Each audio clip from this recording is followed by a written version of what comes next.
Job chapter 22. Eliphaz. Then Eliphaz the Temanite replied, Can a man be of benefit to God?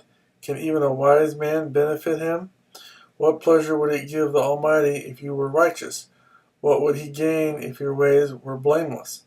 Is it for your piety that he rebukes you and brings charges against you? Is not your wickedness great? Are not your sins endless? You demanded security from your brothers for no reason. You stripped men of their clothing, leaving them naked.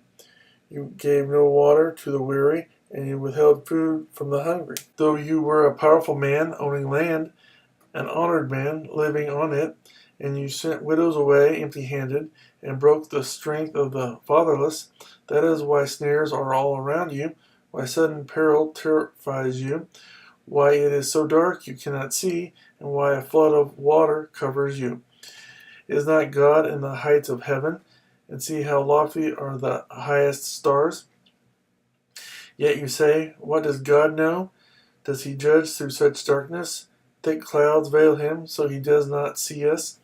As he goes about in the vaulted heavens, will you keep to the old path that evil men have trod? They were carried off before their time, their foundations washed away by a flood. They said to God, Leave us alone. What can the Almighty do to us? Yet it was He who filled their houses with good things. So I stand aloof from the counsel of the wicked. The righteous see their ruin and rejoice. The innocent mock them, saying, Surely our foes are destroyed, and fire devours their wealth. Submit to God and be at peace with Him.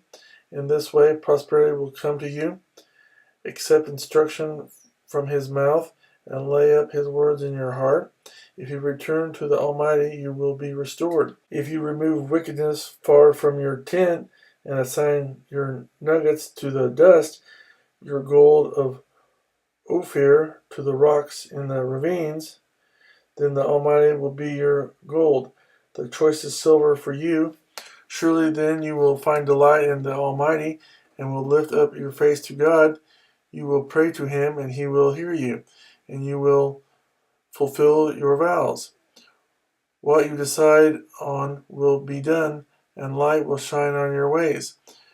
When men are brought low and you say, Lift them up, then He will save the downcast. He will deliver even one who is not innocent, who will be delivered through the cleanness of your hands.